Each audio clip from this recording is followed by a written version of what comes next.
episode 68 of the Blood Brothers podcast. Tonight I'm joined by Sean Coleman. Hello. And in Rob Parker's seat, who I'm sure will do a very good job of filling in. How's your big laugh, Dom Nolan? I'm probably missing the laugh, but I'm also missing the sounds of beer cans opening as well. So expect this to be a more professional laugh. we can add those in the edit. It's fine. So yeah, Dom Nolan is in our guest chair for hosting today. We're shaking things up, and in our actual guest chair, who we're going to talk to is Tim Glister, author of Red Corona. How are you? Hello. Thank you so much for having me. This is amazing. Thank you for coming. Thank you for coming. Yeah, how exciting! It's good because you were on our festival, but it was very brief, and there were other people there stealing the limelight. So you're here today to have it all shone on you. Did I tell you about the festival that I spent months looking at the announcements, going, "Oh, this looks amazing. I wish I was involved. I really wish I could be. I really wish I could be on it." And then I got a Twitter DM, kind of walking down Oxford Street, saying, would you be able to come? And I I almost hugged a stranger. I was more than happy to be part of it.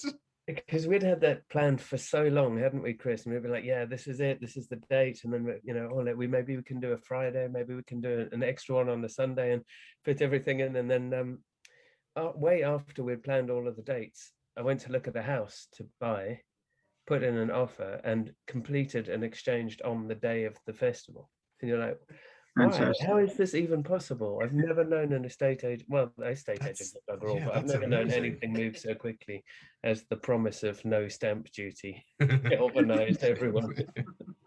So yeah, I spent most of the Blood Brothers festival hiking back down the road to where the internet connection was and leaving the family unpacking the boxes up here. I also like that, Tim, you remember where you were, like it was some sort of massive deal. It was. It was a 9/11. It was a massive deal. Blowout. I think we should put that on next year's invite. It was a massive deal. Yeah. Tim Glister. Tim Glister knew where he was. Tim, please, can you tell us about Red Corona? Yes, and I'm going to do this correctly. Because what I have learned... I'll mention the plot, Tim. Writers don't do that. This is what I've learned. I'm gonna try this. So, Red Corona is a novel about Richard Knox, an MI5 agent in 1961 who's been kind of kicked out into the cold and is desperate to find his way back into the service by uncovering a mole at its highest ranks. Now that's the plot. What it's about is it's an exploration of spycraft in the 1960s. It's a look at a period in British history that has really kind of surprisingly important resonances to what's happening today. It is hopefully a kind of rip-roaring spy thriller in its own right, and it explores this kind of incredible world of technological innovation and just kind of weird science that was going on at the time. That's how it's done. That's the Waterstones coming back out in him. Yeah. I'm pitching it across a 3-for-2 table for you right now. Over thousands of copies of something else. Well, in my day, it was, so I worked in Waterstones at the height of Dan Brown and the first wave of Harry Potter. Yeah, we just used to kind of carry copies of the Da Vinci Code around with us and just push them into people's hands. Like if we saw them carrying 2 books and they needed a third one, they got that. I'm looking for it. Yes, here it is. Yeah. Why did you decide to write about that? Was that what you enjoyed reading, or did you see a gap in the market, or? I love James Bond, Le Carré in my more cerebral moments. Dayton, McLean, all of those writers, and frankly, I kind of read all of Fleming's novels, and I read all of Gardner's Bond novels, and I kind of wanted more, and there weren't any. So I thought the only real answer to that was to to be as arrogant as to try and write one myself. But really it was the discovery of the Corona satellite program, which is where it gets its kind of fateful name. Because this is one of those ridiculous pieces of technology. And as soon as I discovered it, I thought I have to write about this. But I have to say, like I grew up on, the sort of Len Dayton and Le Carre and all of that. And you can really feel the influence in your voice. You can feel that sort of, it felt sort of familiar, nostalgic, but amazingly prescient and current. And I really enjoyed it. Thank you. And I wasn't expecting to feel as sort of, I guess, comfortable and comforted by it as I was, which I just think is because of it kind of took me back to being a hungry teen and devouring those novels and thinking, wow, this is with these worlds, these things. And it really put me there, and I loved it for that. Oh, thank you. I mean, that is honestly a huge compliment, because when I talk about the kind of the arrogance of wanting to add something to this pantheon, I wanted to do it in a way that wouldn't offend the fans, but would also appeal to people that maybe didn't grow up with them or didn't love it as much as I did. And so far, I'm kind of, I mean, aside from a few Goodreads reviewers who really didn't care for it.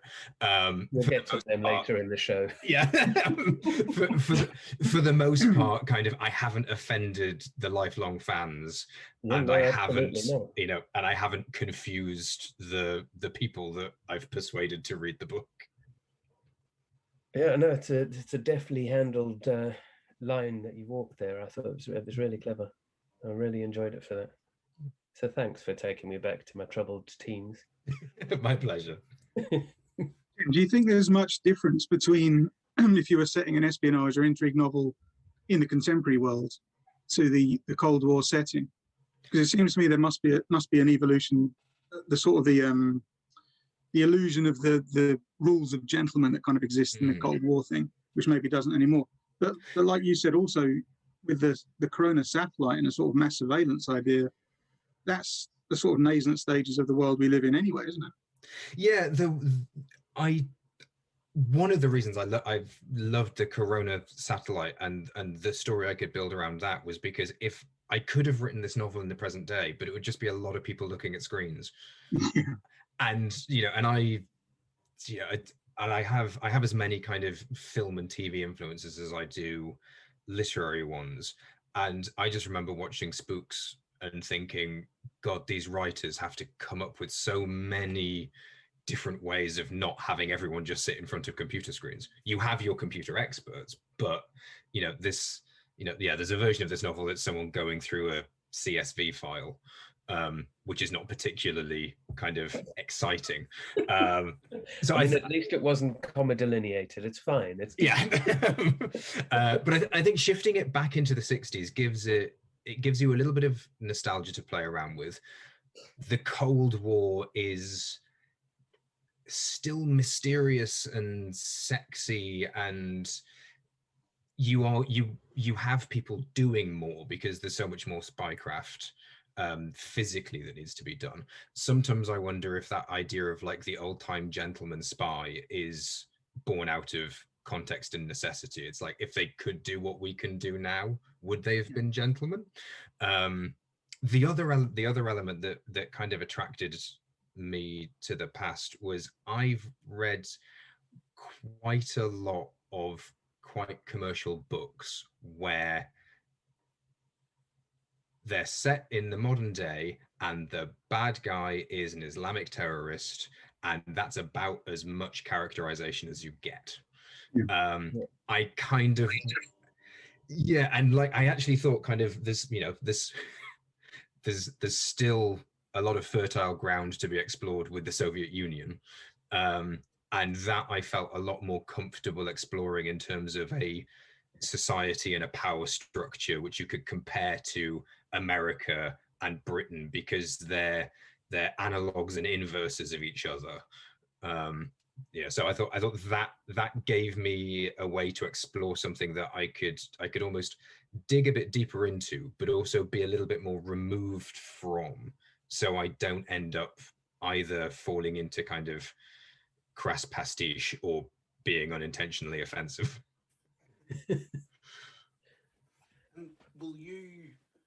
I guess we're kind of going on to like book 2 and your future plans here, maybe a little bit early, but are you going to be writing it sort of in real time? Like, will the events? Can you jump around, or do you sort of have to follow a path now?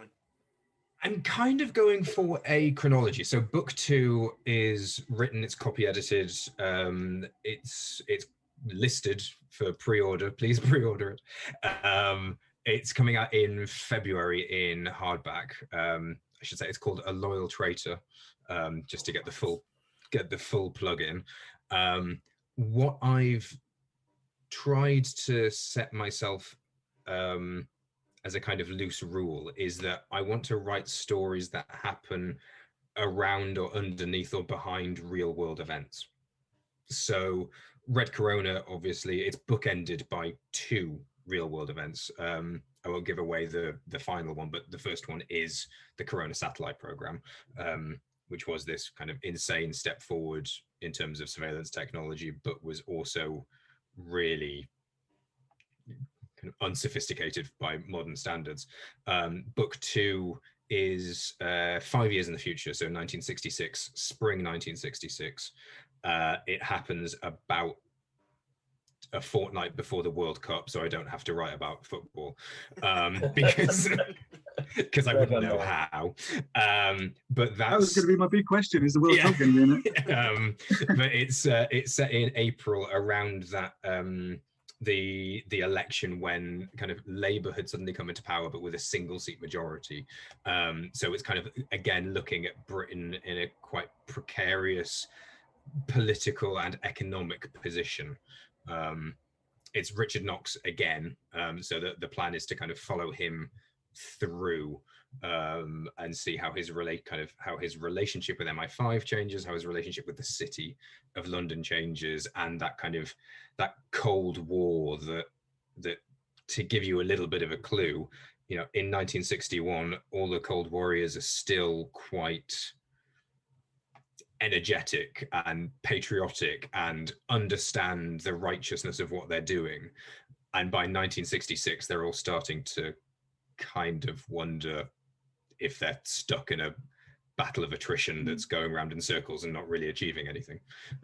66 is also the 60s, isn't it? I mean, 61 was really the 50s in all intents and purposes. Yeah, and in terms of culture and the way society operated. Yeah, completely. I think one of the most fascinating things about setting the first book in 1961 was that it wasn't really the 60s. It had you had a foot in the future. They were, people were thinking about it, but society, and particularly British society, was still very post-war, very 50s. But yeah, by 66, you've got Carnaby Street, you've got the Beatles, you've got, it's swinging. How far, my ignorance comes to the fore here, but how far along were sort of protesters and CND and all of that side by then? So that was pretty established. So by 66, you had the kind of the two main kind of protests that were occurring in the UK. One was against Vietnam on behalf of the Americans, and that had started to spill because American public opinion had started to turn as well. CND protests were building all the way from 1961 up to 66. So 66 is where you start to get kind of those more dramatic photos of kind of people going limp and being carried off by the police. But yeah, it's so you're more firmly in the period there. There's also, I have to say, an awful lot more material for research. Pathé film archives, articles, newspapers. There's a much bigger wealth of kind of popular culture to explore. And you mentioned the word research there, and that was sort of one of the cool things about Dom coming in, because you've both written books sort of set in London in different parts, and I was really interested to know, because Tim, I've seen a few of your like sort of Twitter threads with really cool information about all sorts of things. Is there a train going past? um, yeah. So, Dom, I guess you can talk while Tim's incapacitated here. What research? How does it? How do you go about even beginning this? Yeah, this is where Dom, who has written by all accounts absolutely fantastical, richly historically detailed novel, will tell me how you're supposed to do it, and I will then admit at the end about how I did it. Absolute blag would be my answer, I think, most of the time. I mean, the research is useful to me to get a feeling for the place. I have no problems whatsoever completely changing historical events to suit my story. Now, I know there are historical novelists that would disagree with that completely, but I'm an arch manipulator. I'll change anything. Like, I love the end of Tarantino's Inglourious Basterds, just completely tear history up and do whatever the hell you like. But I mean, photographs and maps and things like just old archives, particularly the surveys of London that were done in the early part of the century, were a rich vein of information. Because for some, this must be a personal obsession, with events, I was like, I'll make that up. Who's going to check it? Whereas if I had characters going into a building that existed, I'd have been there like, I need to have a floor plan for that building. Yeah. Was 17 Gerrard Street different to 19 Gerrard Street? And if so, how? And I was like, nobody cares about any of that stuff other than the person writing it. But, so that one person, actually.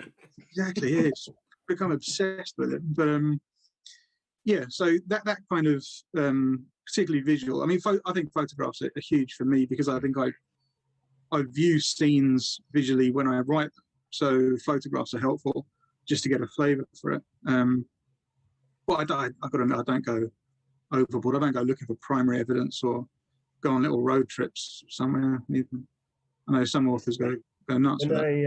When I lived in London for 20 odd years, I just loved going into the library at the top of the Welcome Building on Euston Road, which it's ostensibly a medical history library, and a biology mostly, but it's got all of these amazing accounts, details from the wars and from different soldiers and from treatments thereafter, and all of these personal stories. You just for no reason and not for any research, but just would sit and read. It's like a sort of history of London through disease and death, but it's an incredible free resource. Once you join, and it's a great place to go and sit and work as well. But I used to love doing that, and it's just there's thousands of photos and old maps and old letters and handwritten journals, and it's all letters and journals. I think are great because you get the little sort of daily details that you don't have. Because like the big difference when you're just writing is if you're setting a book today. Obviously, I mean, it doesn't matter what you do. You're going to research stuff. If you write about serial killers, none of us hopefully actually are serial killers. So there's a degree of research required anyway.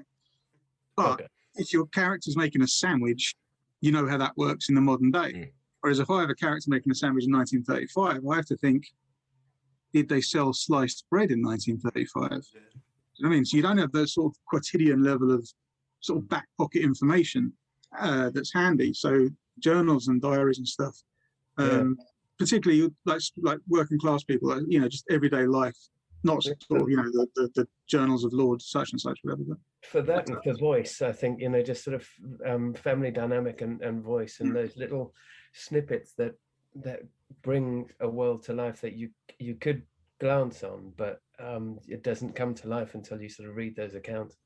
I'm obsessed with them all. I love it. I think that's particularly true. I mean, obviously of historical fiction. Back when I was agenting, I represented an author who was writing a biography of one of Winston Churchill's cousins, of which there are many, and she pointed out at the time that actually good biography, it's just you're using someone's life as a window into a world. And that's as true with historical fiction as well. So I've written a novel about these kind of couple of spies and scientists, but actually what it is a way of imparting this kind of vision of the 60s, and getting people to see that world and be excited by it and be sucked in by it, hopefully believe it. Hopefully.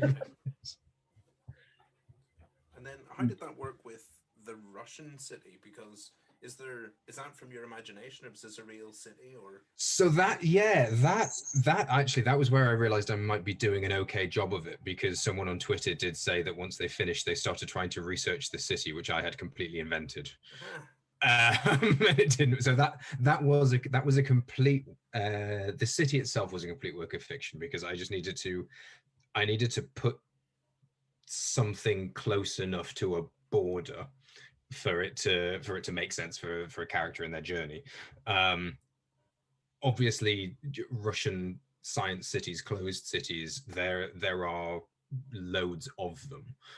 So I was able to draw on, even research about Chernobyl or Vladivostok, or there's an amazing documentary of a current closed city on Netflix called City 43, I think, which was a closed city that when the Soviet Union collapsed, was asked if it wanted to open up, and they said, actually no, we're kind of fine the way we are, thank you very much, and effectively stayed closed, with very little access to the outside world. So that was an exercise in taking what I knew of and could find out about these places now,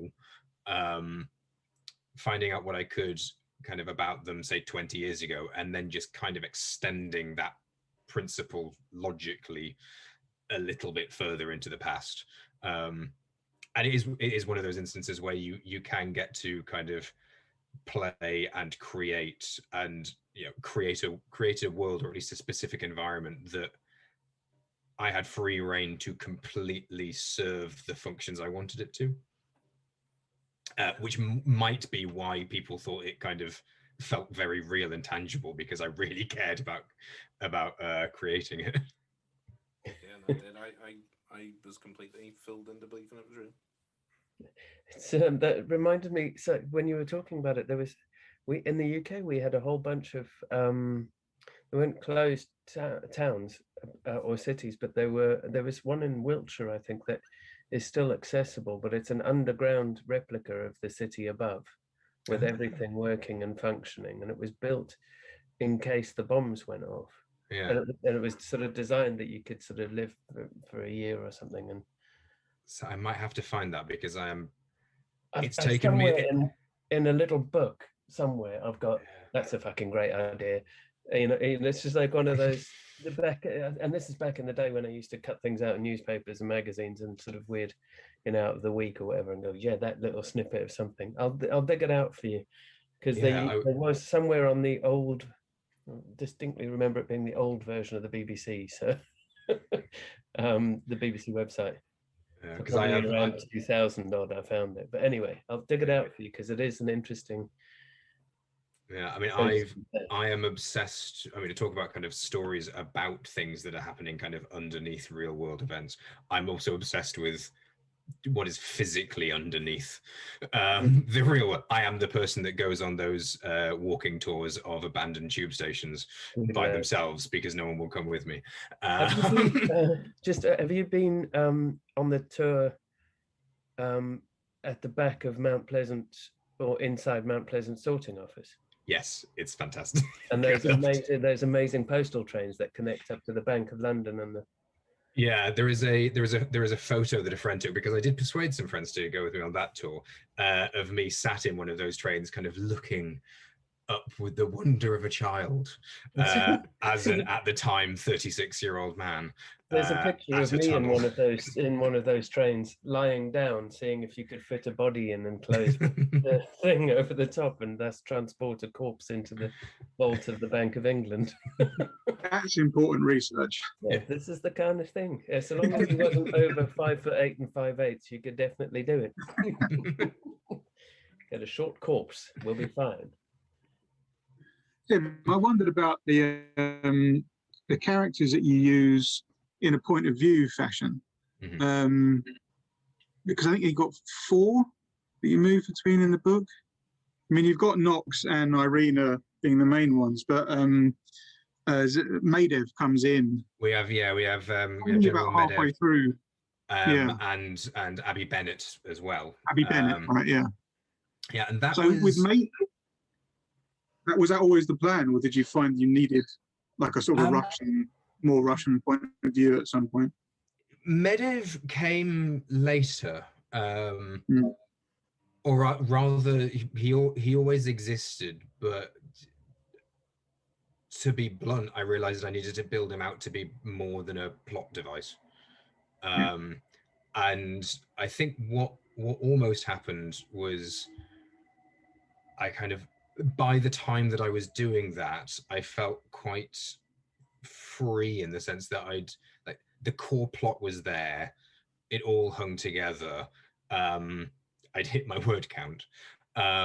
So then I could start kind of loosening up a bit and playing around where, you know, not every character has to be utterly dour and serious, or this is a way that you can flesh out a bit of that kind of world. And he did become my way of saying that actually these three political systems that I'm exploring fundamentally aren't that different. Yeah. And everyone is a product of their individual one. You know, there are some characters that, you know, are evil. There are some characters that are kind of fundamentally a certain way, but I wanted to explore, particularly with him, Nox, and Bennett, three characters that really are the product of their societies and environments. Please, can you tell us a little bit about your publication journey then? So it's been unique. So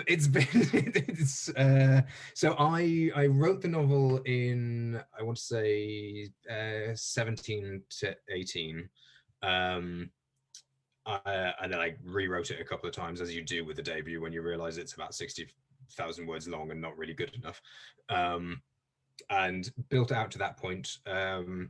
Approached agents, was absolutely blown away that I got interest from Gordon Wise at Curtis Brown, who signed me, which was kind of phenomenal.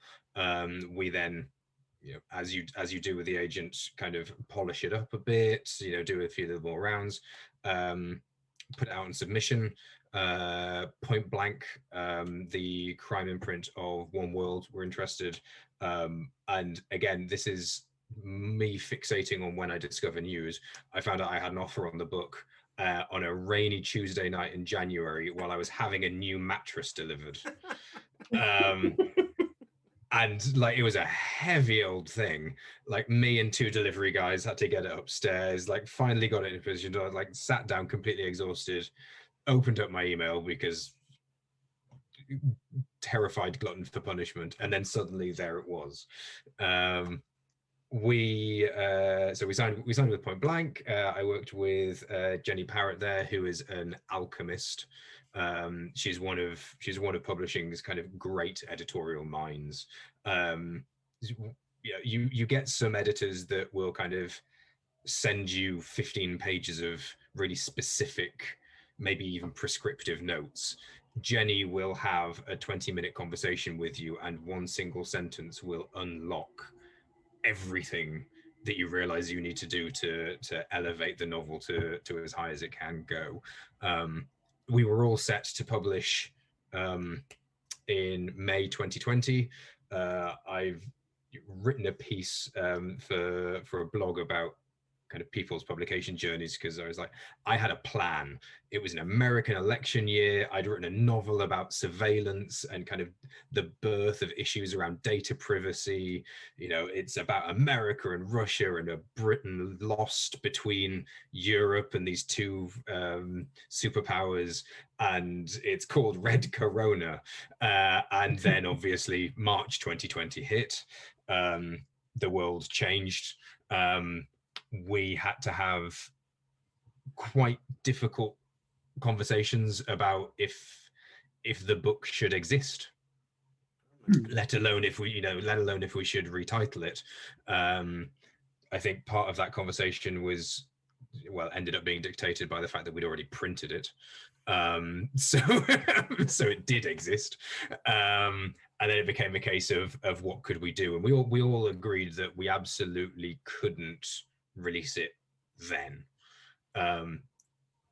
We needed to give it time. We've thankfully gotten to a point where we may be coming through the worst of the pandemic in a really selfish way. People have started calling it COVID-19, not coronavirus, which has helped me sleep at night. So we rescheduled hardback release, which ended up being smack down in the middle of the surprise January lockdown. So didn't get to go to any bookshops, didn't see it on shelves. Eventually did. I saw it in the background of a photo on the Guardian website that had been taken at Daunt's about bookshops reopening. So I immediately raced. Where were you when you saw that, Tim? That's exactly what I was going to. I think I was in a work meeting and I may have left. And on the loo. Yeah, hightailed it across the city. Running the background through the office. Yes. Hightailed across the city to see if it was there. Was that real kind of sad person that I called to ask them if it was in stock, and then just like fessed up and said, I don't want to buy it. I'm just the author and I'd like to come and see it, but I'll buy something else. And they were like, it's fine, you can come in, you can sign it. So that was the hardback release. Luckily, and I include you guys in this, because publishing and readers embraced digital events and kind of building that online community so quickly, it didn't feel like it was publishing out into a void. I managed to do things that I probably wouldn't have done otherwise, which kind of made it a real heartening experience. You kind of go from having every expectation as a debut author to then suddenly having zero expectations. So then everything that does happen is kind of wonderful and foundational and a really great place to start, hopefully building a career. And now I've spent this weekend again running around bookshops because the paperback came out on Thursday and shops are open and people are stocking it. The paper shortage and the supply chain crisis haven't quite hit me yet. No, but they're on their bloody way. I can tell you that from the publisher's point of view. Yeah, I'm sure it will in about a week's time. But for the moment, I'm enjoying that. Have you got a big signing of the paperbacks lined up? Because I can pretty much guarantee that'll be when it hits. Yeah, no, I'm avoiding anything. I was reading today that some distributors are retraining their distribution staff as HGV drivers just to be able to. Yeah, Hachette are doing it. Yeah. Yeah, it's just. Chris, how's your lorry driving skill? Any good with a pickup? No, not good.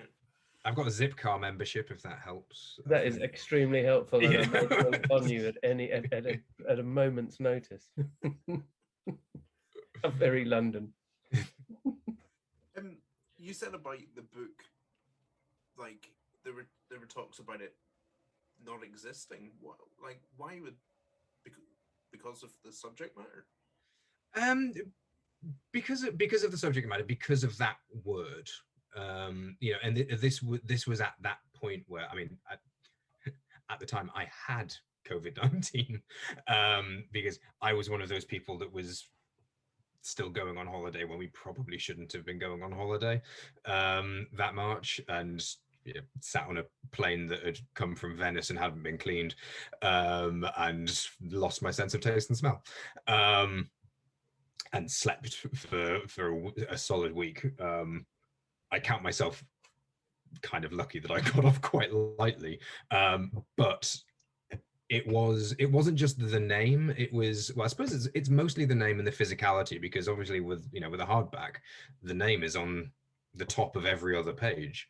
And then kind of we felt it might be easier to push it just slightly more into fiction, because as much as the Corona satellite existed, and that's what it was based on, if you take out the amount of times the word appears on the top of a page, it kind of isn't in the text that much, because it really became the jumping off point for the story that I was building. It was almost the kind of the spark or the inciting incident.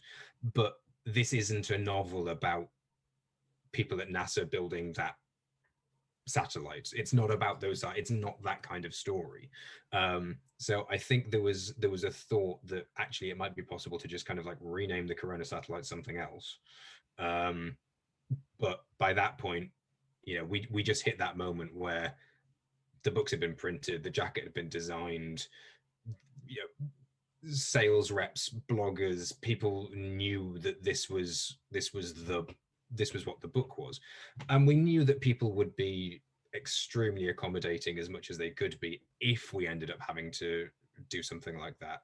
But we also knew that they were doing that for every single other book out there, and we didn't want to add to that. There was so much sort of knee-jerk, oh, we shouldn't be doing this, we shouldn't be talking about that, and then equally so much knee-jerk, quick, who's got a pandemic book in their bottom drawer.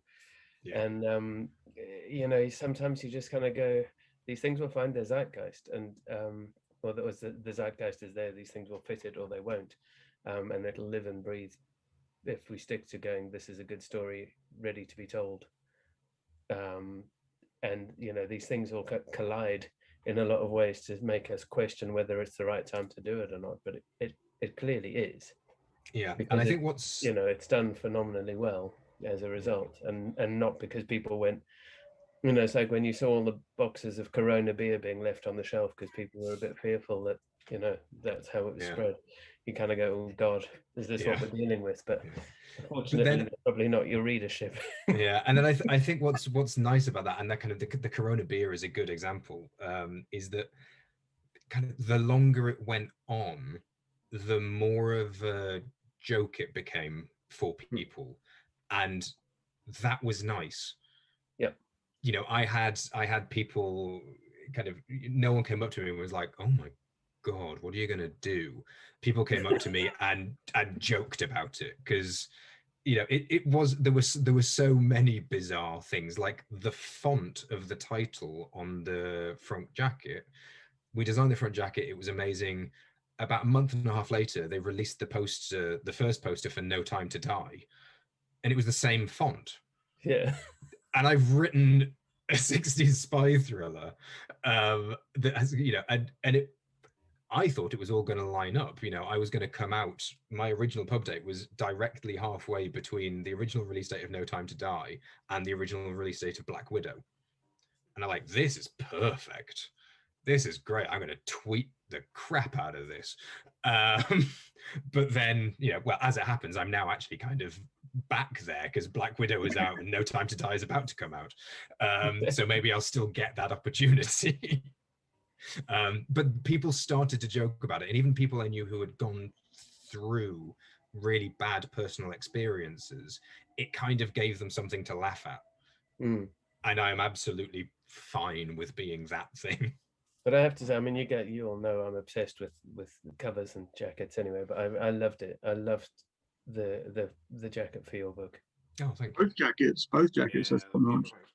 And again, that's down to, I mean, I'm a creative director in advertising in my day job, so I am opinionated, and and the design team at Point Blank at One World were wonderful and receptive to me sending them kind of a keynote or a PDF of like, these are things that I love. Like, here's an example of 1960s Italian minimalist poster design. Here's something else. Here's something else. But I love that. I mean, that's like I design all the posters for Red Dog and all the covers for Red Dog, and that's why I ask the authors the first thing while I'm looking at the books and looking at the editorial side and everything else: go away, I don't care if it's a PowerPoint, at the back of a fag packet, sketches with your kids' crayons, whatever it is. I want a mood board of color, theme, covers you love, covers you hate, things you like, things you hate. Yeah.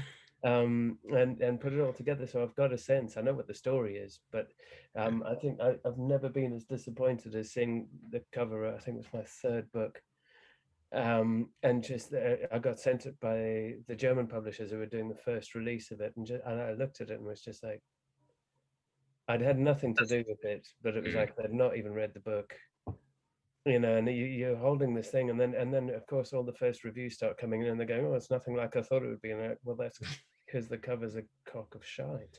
Yeah. But that's the, you know, people say don't judge a book by the cover, but you absolutely should. You know, it's what would make you pick something up. It's what would make something stand out. It's what will grab people and pique their interest while being authentically relevant to what the book is. And I think, like, for us as an indie publisher, it's one of the only ways we can stand out in the mire on Twitter and everything else, is if you find the one book that hasn't got a character walking away into the distance with some angry sky. But yeah, let's have a look at it. But you know, but it's hard, and sometimes they just don't flow. Sometimes you just, you know, just doesn't. There's some books that are really hard to put a cover on. Yeah, that doesn't mean they shouldn't be out there. They're just really hard to put a cover on. And I will say, just as a final, I think the Red Corona jackets are great. The book jacket that I've seen for A Loyal Traitor book 2 is amazing. We've taken the paperback style of Red Corona and kind of moved it on into kind of a different space, which, I mean, again, when I was an agent, when I worked in Waterstones, it was that thing of you'd get a hardback debut, it would look a certain way, then they'd rejacket it for the paperback, and then that paperback rejacket would then be the next hardback. So you always have this one book at the start of a series that kind of doesn't make any visual sense with the rest of them. Yeah, really annoying. At this point, Dom, can I ask you about, correct me if I'm wrong, I might have seen it wrong, but when you pitched Vine Street, was that almost not a book either? I pitched Vine Street, I think I might have been drunk. Certainly, Toby, my editor, thought I was drunk. Something you can't pitch a book like that. Like, you need to be talking about the fundamentals, like character, place, plot, and the way it's going to be sold and put together as a package. Yeah. And instead of talking about those things, I was just talking about the sort of the tone, the mood that I wanted to sustain through the book. And that's the thing. I mean, novels are like, they're an assemblage, aren't they? You know, you pull together the same building blocks, you just put them together in a different way each time. Mm. But at the same time, there's a holistic endeavor there. They're designed to be more than the sum of their parts. And the bit that makes them so is that thing we're talking about. It's that thing that drags the reader in. Call it the writer's voice or their vision, whatever it is. It's the difficult bit to talk about. So you don't start there unless you're me. In the middle of a sort of a late night phone call with my editor, who didn't even know I was pitching a book to him until a couple of minutes in, where he's like, wait, what, are we talking about a book then? And a couple more minutes until he realized it was a crime book that had, you know, actual crimes and shit in it. So quite sensibly, he was like, yeah, you know, maybe we just stick a pin in that one and think about it later, like 3 years from now or something. And it was stupid, you know, I pitched it too early. I literally hadn't thought about it. I hadn't written anything down. I was just gabbling away in the middle of a conversation. And that was that. And for maybe, I mean, this was before Past Life even came out, because I'd written After Dark pretty early. That sort of debut writer's fear of the sort of mortification of not handing it in on time. I handed it in 9 months early. So I had ages to go before Past Life even came out, let alone After Dark. But in the end, I ended up basically writing nothing for the whole year that Past Life came out, because that, you know, the idea that the novel I had in my head, I sort of got talked out of. And what I should have done is, communicated, had a conversation about it afterwards, and actually, let me talk about this again. But being British, we don't do any of that. We just sort of grumble and then ignore it and then let it fester. And then write it out of spite. Well, yeah, exactly. It's more or less we got locked down. After Dark just came out, the country died. So I was like, that's marvellous. And then I thought, you can't sit here doing nothing for another year, so I might as well write this thing. And I sort of did a bargain with myself. I was like, okay, this isn't going to come out because my editor's already said no.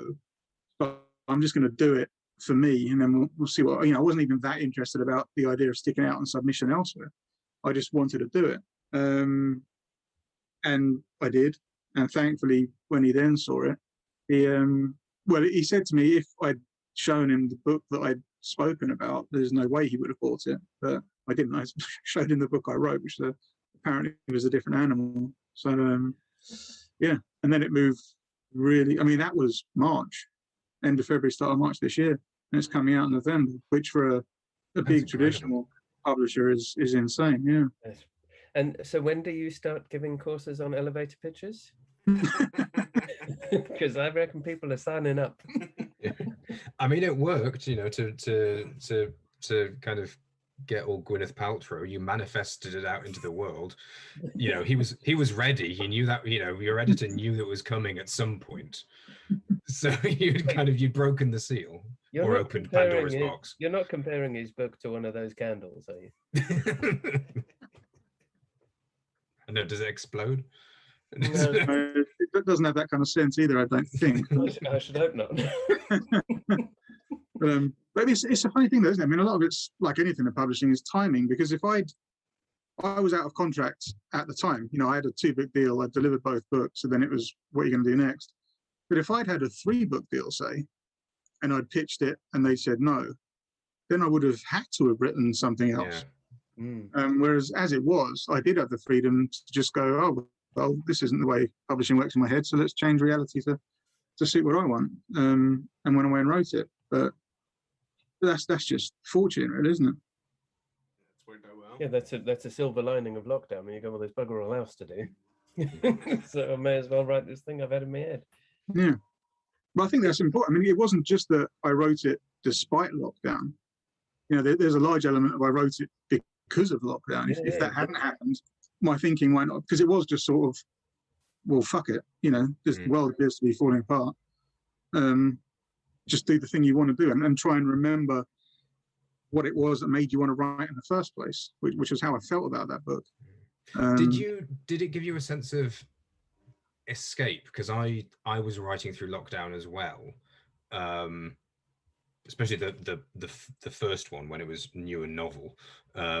The winter one where you really thought the world was ending through attrition was not so much fun. But that first one, being able to drop into a book in another world for a few hours really did help with this idea of kind of like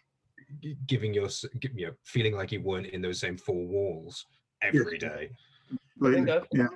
I definitely felt it more keenly in that in the first one, that in a way that I'd never felt writing was much of an escape, because I'd always worked at home, whether it was produced. I've been a freelancer for forever, so whether you're producing or whatever, you're always working at home or on your own under your own auspices and creating stuff. And then when you're sort of writing, I hadn't really felt that you might sit down and write and this is my working day, and then people come home and then it's all, and I hadn't felt that escapism so much until the rest of the world was sort of right there and locked down together. And then you're like, right, this is actually my escape time. This is a completely different world I'm creating. And it hadn't struck me as clearly that I was creating entire worlds to live in peacefully or very unpeacefully while everybody else is dying around you. And you sit there going, oh, this is brilliant. Because I know what's happening. I know what's happening in this world because I'm making these people die, and it's great. Yeah. And you were suddenly having to think about things. You were keeping your mind sharp. Yeah. Because it was very easy, particularly in the kind of the January lockdown that seemed to stretch out with no end, to just kind of let your kind of higher cognitive faculties just kind of atrophy and not really think about that much. But if you have a novel that requires complex plotting and characters coming and going and always needing to line up and sync up, it means that you do have something to focus on, which isn't the horrors of what's going on around you. Yeah, unless it turns out in that lockdown you suddenly found yourself homeschooling a 12-year-old who's I didn't have to do that. It was first science lesson, first education. We were like, okay, why have they saved this one for lockdown? Yeah, people's ability to work and homeschool and write, that's, I was fine with just handling two of those. Talk sensibly to a 12-year-old boy about vaginas without giggling yourself. That's not very helpful. But yeah, I felt it a lot more in the first lockdown that I was actually creating a space for my mind to work in, and I think by the second I was doing a lot more of everything else. Like life just had to live in that space, and so it felt a little bit more like back to just sort of doing the day job. But I think I was doing a bit more publishing stuff in the second lockdown. My writing kind of stopped for a while, just because there was no time in the day to do that, and kids, and walk the dogs, and do everything else. Publish 17,000 other people's books. So. I started writing the Stonebridge cozy little novella things pretty much because I think I like booked flights home, and then they got cancelled, and they were like with things. So I literally wrote them because I was homesick. Like it got to the point where I was like, I just need to be home. So it's set in Northern Ireland. It's set in like a fictionalized version of my hometown. The two characters are Adam and Colin, and my best friend since I've been 4 is called Colin. So it's literally me walking my streets, and I find it like I don't think I could have not survived lockdown. That's too dramatic, but it really, really helped my head being in this little fictional town. That's it took me home. So that was the reason why I started that. And also they're fun. They're probably as fun to write as they are to read, those cozies, because they're short. Yeah, they're sharp. You not to dismiss them in any way, but there isn't any. You've got 25,000 words ish, 20,000 words. There isn't enough time for subplots, alternative characters, depth. Perfect. All very complimentary. I just knock them out and fuck off and do something else. Absolutely brilliant. I sent Chris back notes on the one, and he sent me back one saying, I appreciate your lols, because a lot of the notes in the column were just lol, because they're funny, they're good. I do need to check actually on the subject of short novels. Dom, how long is Vine Street? 135,000 words. So like 600 pages it comes out at, just about. Okay, that's about. Like that was accidental. I didn't know what that. Because I didn't have Because that's over twice as long as Red Corona. Yeah. It is. Mine appeared to be getting longer. I was talking to Chris about this earlier because I love slender books. Me too. Like I'm looking on shelves, and if I see a book, I read about it. That sounds fascinating. Pick it up. 512 pages. Fuck off. Yeah. And yet, I just essentially given man birth to this thing and forcing people to read it.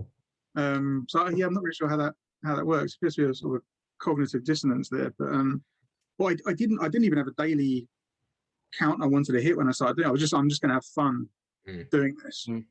And it took me, I guess 9 months. So we were like the end of March, start of April, weren't we, when we locked down, and I finished it Christmas week. So yeah, almost exactly 9 months. Whereas the Boone novels probably took well less than half of that each. In fact, yeah, both of them together were done quicker than Vine Street. So, but I think it had to be big and messy in a way. It's a sort of a huge unmade bed of a thing, because that's the feeling I wanted. Like you said, there's the plot. There's these real life murders that I started off with, and then it sort of spins off into a fictional digression from that, where I was more interested in the sort of subterranean culture that was going on there, the jazz clubs, the illegal bottle parties, and that world that was inhabited by, you know, Italian gangsters, Jewish bookies, different club impresarios, and all of that stuff. So it didn't, neatness wasn't something I was overly concerned with in that regard. Needed it. I wanted to almost feel punch drunk. Word drunk would be better. That's how I want the reader to feel reading it a little bit. But yeah, it is obscenely long. But you know, stories find their length, though, don't they? Mm. And there are some that you read, and that you just think, well, you know, bugger, we could have done this in half the time, but that's not one of them. You know, Yeah. like, I mean, there was a. I won't name the novel, but I read a novel. I was on holiday a few weeks ago, and I took a very, very famous, successful novel away with me, and to learn from it. And I realized relatively early on that it wasn't really my personal jam, but as a professional, I should still persevere with it. I say as a professional, I skipped 150 pages in the middle of it, and there was no detriment to the plot or storytelling from what I could work out by not reading that. But I think people probably get it kind of the other way with me. I read some brilliant novels and go, that's absolutely incredible.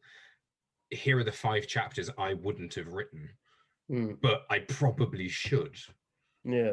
Because they, you know, and maybe to take it back, like that's maybe the stuff with like the Medevh character. He wasn't necessary strictly to tell the core story, and as a professional copywriter by trade, I have kind of the word limits and clarity and simplicity driven into me, but he and a couple of the other additional characters are the ones that really helped paint that broader picture, bring a period to life or a society, or add that kind of color and or lightness where there's too much dark. So, you know, there's always room, and I think you're right. You know, Sean, I think books find their length eventually. It's like, actually, you just need a bit more of that or a bit less of that, and then eventually it comes right. No, I mean, it only comes from, I used to work in film and TV, and I worked a lot in online drama, and you know, it's sort of in days where you go there, you've got a minute 20 to tell an episode of drama story in your life. I mean, basically you're doing signposting, black hat, white hat, lady with boobs, right, episode's finished. You know, it's like there's nothing of any depth in there, but I've always said to people, you kind of find the story when you're talking to writers about sort of developing stuff. You find the story and then find the format that it's going to flow in. And like one of the authors we published, Stephen J. Gold's, he writes these books that have got so much character and so much depth, and they're pushing 140 to 180 pages if we're lucky. And there's not you don't want to stop reading them because they're incredibly beautifully written, but at the same time you can't think of a space where another scene is either necessary, required or wanted. It's just it's exactly the perfect length, but they're an uncomfortable length for mainstream publishing. They're an uncomfortable subject matter for mainstream publishing, but they're an uncomfortable length as well. And for us, in the modern time, though, I mean, because he feels like a throwback to the sort of the 30s and 40s American noirs, which were about that length.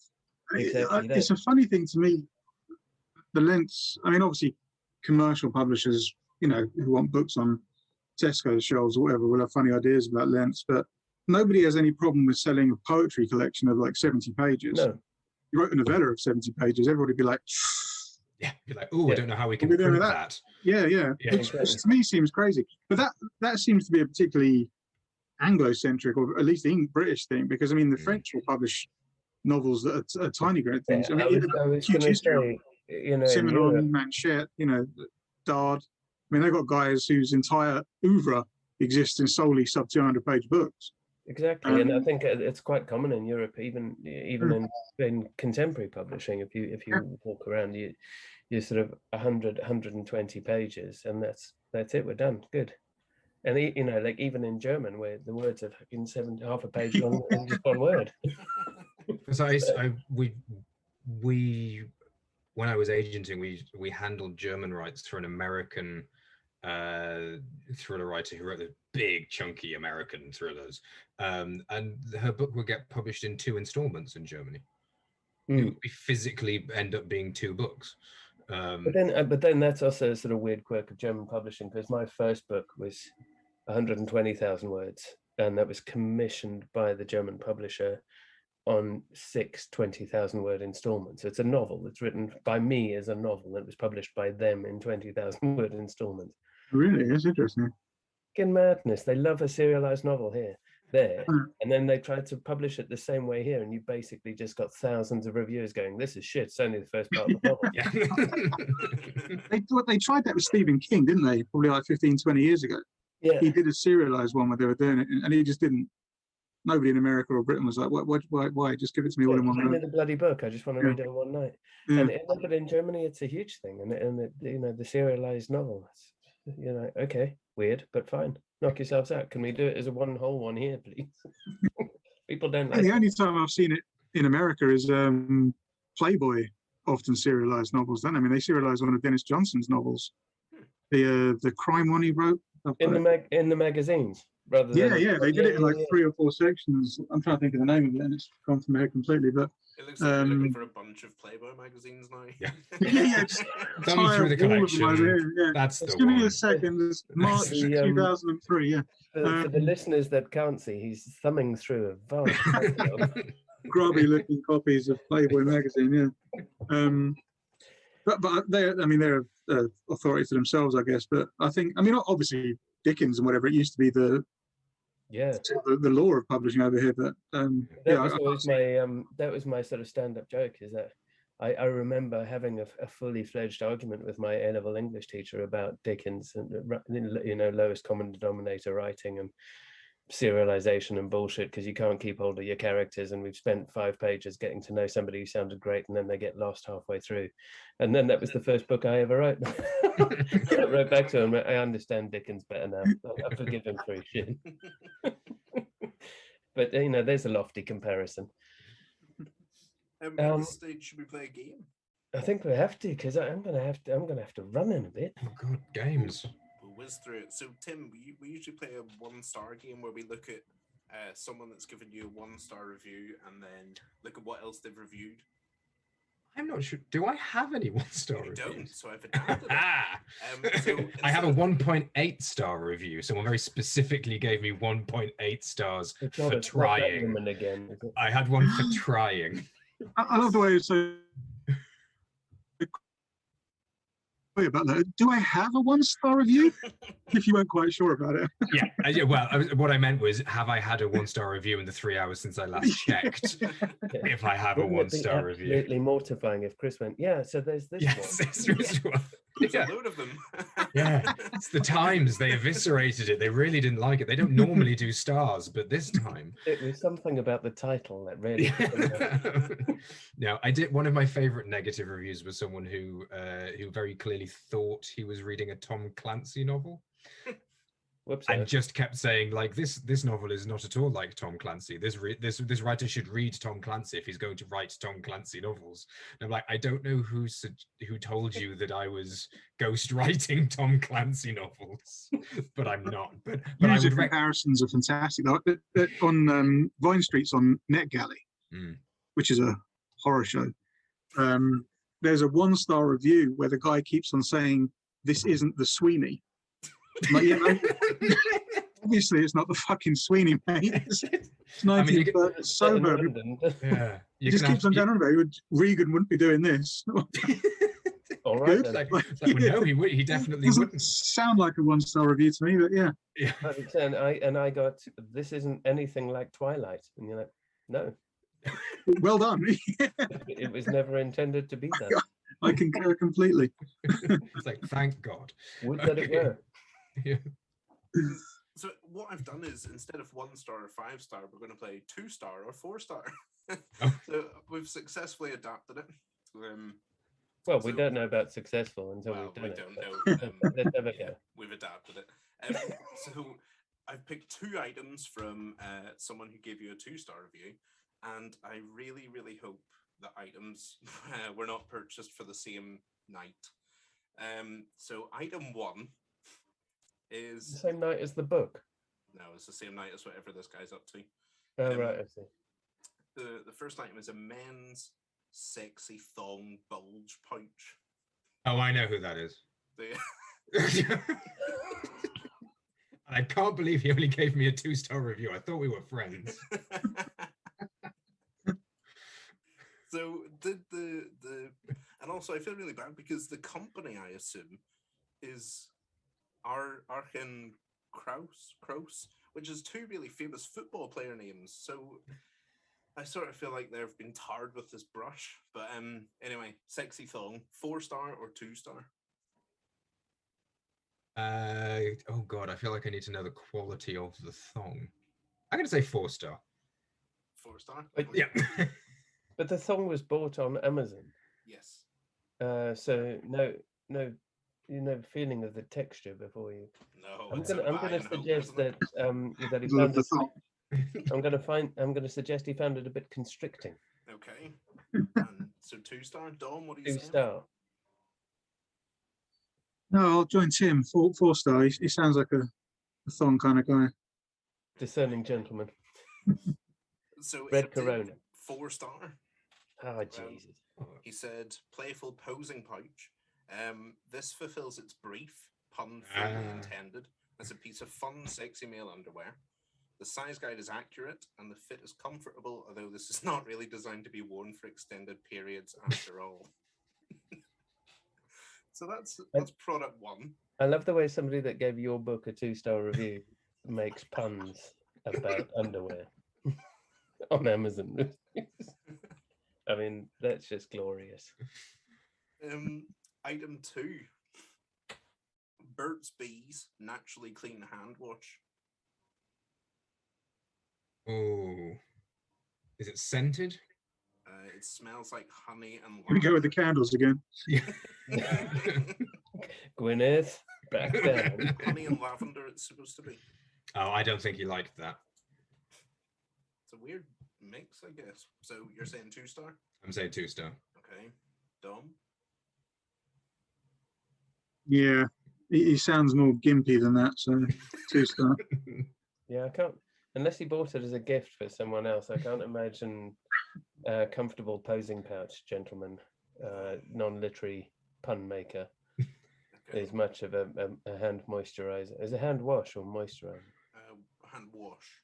Oh, and he's not going to do that. Come in, where's a posing pouch, filthy little gimp? 2 stars. 2-star, points all round.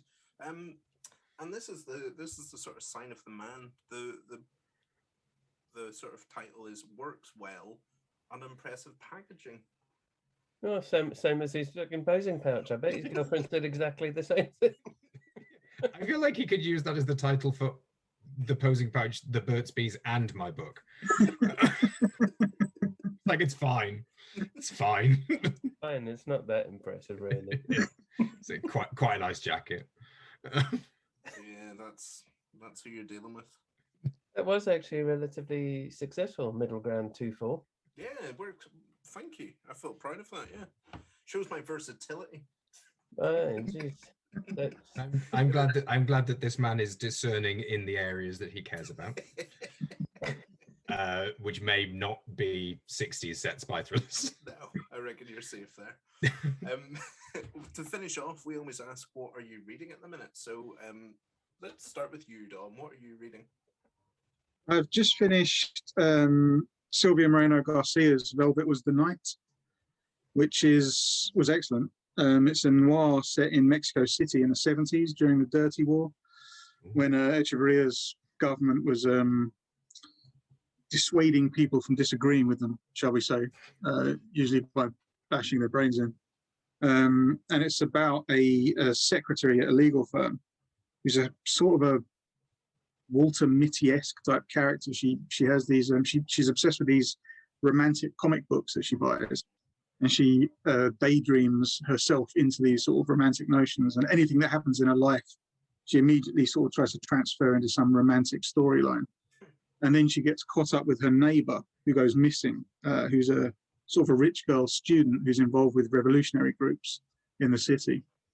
And so it's sort of a cross between noir and intrigue, I guess, because you've got these sort of secret police and government thug cells going around trying to clear out the revolutionaries. And she's looking for these missing photographs the girl was supposed to have had when she went missing. But it's, I mean, you like we were talking about that idea of bringing readers into a world that Mexico City at the 70s, which isn't something I'd ever really read about before or knew that much about, but it's so heady and rich in the book. Yeah, really, really strong novel. And just today I started, because I finished that yesterday, I just started Marie Rotkowski's Real Easy, which is coming out in January. I've got a proof from Tinder from it. Rotkowski's, she's like a professor at, I think, Brooklyn College, professor of English. But when she went through university herself, she danced in a club to earn money. And she knows the world of strip clubs, and she's written this novel about the whole culture and about what happens when a sort of predator invades that culture, a man who attacks women. And it's told from a lot of points of view. It jumps between a lot of the dancers, police detectives involved, punters in the club, and it's very, very good. I think it'll make a lot of noise when it comes out. Very good. Sweet. Sounds amazing. Tim, what about you? So I'm supposed to be reading Vine Street, but that will wait until it arrives. I just finished Black Run by Danny Marshall, which I loved. So much fun. I mean, I say I don't read long novels. The only long novels I used to read were Clive Cussler ones on holiday. And Danny just takes that kind of ethos and distills it down into like a cynical British version, which is just still so much fun. The other novel I just finished is, again, speaking of really short novels, Come Closer by Sarah Gran, which is this really dark, messed up novel that I think was published in America a few years ago and then got picked up by Faber here recently. And again, it might be that kind of thing about English publishing being a bit reticent for short books because it's only 160 pages long. I had a lot of success with Claire DeWitt novels. I didn't know Faber. Yeah. She's amazing, Graham. Love her. Yeah, and it's again like novels finding their length. It couldn't be any longer or shorter. If it was longer, it would feel indulgent or flabby. It's exactly the right length to tell that story. And the other thing I'm reading, which kind of gives a bit of a clue about what might happen beyond book 2 in the Knox series, is this book on the Hong Kong riots in 1967, which I have been devouring. Hong Kong is one of my favorite cities in the world. And in 1967, they had protests similar to what had happened last year in 2019, but the other way around. It was about people in Hong Kong wanting to get closer to China rather than reacting against China's increasing influence. So look out 2023, maybe? That's really cool. That's a bit of personal research. That's And Sean, what about you? It's the Chinese invade, and then we'll have to delay the publication of another one of your books. Yeah, exactly. yeah, maybe I should. Oh God, maybe I should stop writing books. Well, at that point, we're just going to blame you for everything. Exactly. Like some kind of modern day soothsayer. I am actually reading Vine Street because I was late to the party on account of the email I was sent was addressed to somebody called Marco, so I thought, well, that's not for me. I don't know who that person is. And then I got another one about a week later going, sorry about that. Sorry about that. Would you like a copy? So I have, and that copy's arrived. So now, and Chris will testify, I basically spend my time either working or reading submissions or rereading 17,000 times the books that we publish. So I don't get a lot of time anymore for just reading, but sorry, Dom. It has to be you. How do how does an editor keep up that enthusiasm? Because even I, like 3 rounds of proofreading of book 2 I've just done, like I loved it at the beginning. At the end, I'm like, oh God. I mean, It's not to be horrid. I can't reread my own stuff too many times. I get blind to it anyway.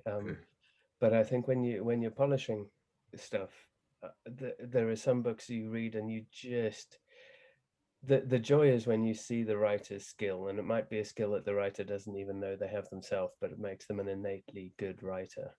In that things build and build and build, and it's the stuff that we tore apart in GCSE and A-level English. So we really did he really put this theme in? Did he really mean it? And it's like, no, he didn't maybe necessarily deliberately do it, but it's there and it's written in, and again, you see that skill building, and it's just when your editorial head comes on, it's pulling those things out and going, oh, just go back at the beginning there and bring that up a little, like raise the volume there and drop the volume here. It's like mixing a track. It's just playing with story, isn't it? Or I send Chris things like lol, copyright. You guys had Miranda Jewess on the other week. I thought what she said was interesting. I think she said it on your podcast, that she reads the submissions and all her work stuff on a Kindle. Will only read for joy on paper.